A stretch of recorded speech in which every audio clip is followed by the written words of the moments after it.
Well, hello, welcome back to today's Living Word. I'm Dwayne Matz. Had a couple of days off there. I was working at the radio station doing an air shift and didn't have time to get at my daily Devo like I like to do. Also working on some messages. But today I've got a little extra time and I thought we'd get back at it again. Going to be looking at the book of Isaiah as we continue in chapter 17. I'm going to pick it up at verse 9.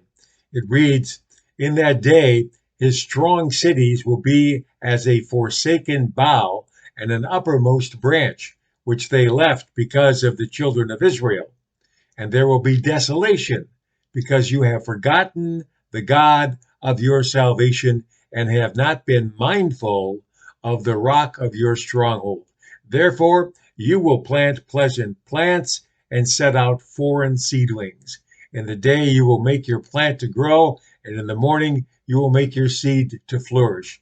But the harvest will be a heap of ruins in the day of grief and desperate sorrow." That's Isaiah 17, 9 through 11. So Isaiah now painting a picture of God's judgment against his people. And just as the Israelites had chased out the Canaanites, now the Israelites would be chased out of the land by the Assyrians. And why does he bring such desolation against these people? What did they do? Well, because they had forgotten the God of their salvation. They were no longer mindful of God as their rock. And I like the use of the word mindful here. And I like it because it's a reminder what our minds need to be full of. Mindful. We need minds full of God, not full of the world.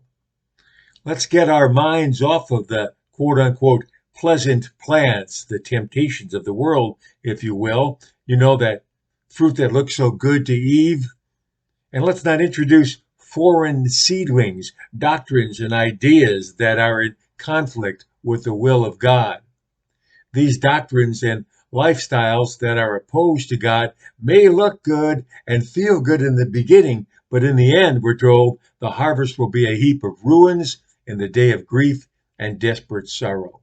These pleasant plants and foreign seedlings are like an invasive species that's inundating the church today. They are given place by itchy ears of the people whose minds have become empty of the things of God. So resist this temptation, beloved. Rather, let us learn to set our minds on things above and not the things on the earth, Colossians 3, verse 2. And instead of letting our minds drift away from God, let us do a Romans 12, 2. Do not be conformed to this world, but be transformed by the renewing of your mind, that you may prove what is that good and acceptable and perfect will of God. I'm Dwayne Matz, and that's today's Living Word.